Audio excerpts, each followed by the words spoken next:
তো পেঁয়াজটারে ভালো করে একটু কষলে কষলে মেখে নিচ্ছি, আর ডিমটা এখন গোটে দেবো, ডিম পরে কাটবো আর কি। ওই দিন আমি রান্না করছি এইভাবেই রান্না করছি আর কি। তো এই যে কাঁচা লঙ্কা দিলাম, ওই দিন কিন্তু শুকনো লঙ্কা দিয়ে রান্না করছি, আজকে কাঁচা লঙ্কা দিলাম, একটু ভাজি ভাজি টাইপের হবে। তেলটারে একবারে ঘুরে ঘুরে দিলে তেলে দিলে তারপরে পেঁয়াজটা দিয়ে দিচ্ছি, বুঝছেন। কথা কথা আজকে একটু ভাজি যাচ্ছে, কারণ হলো কি অনেক কাজ করতে চলছে, বুঝলেন তো। ওই যে ডিমটা দিয়ে দিলাম, কিন্তু এখন কিন্তু আমি চামচ দিব না, এখন একটু উল্টে দিব।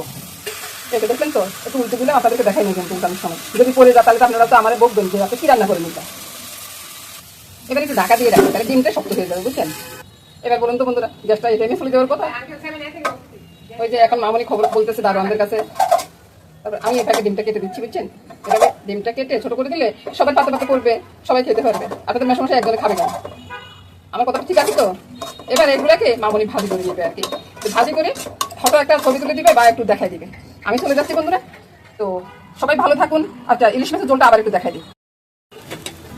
আমি চলে যাওয়ার পরে মামনি কত সুন্দরভাবে ডিমটা ভাজি করে দিল, দেখুন তো বন্ধুরা। এটা দেখলে খেতে ইচ্ছে করবে বলুন। আর ইলিশ মাছের ডিমগুলি কোথায় দারুণ রান্না, টেস্টও কিন্তু অনেক বেশি হয়।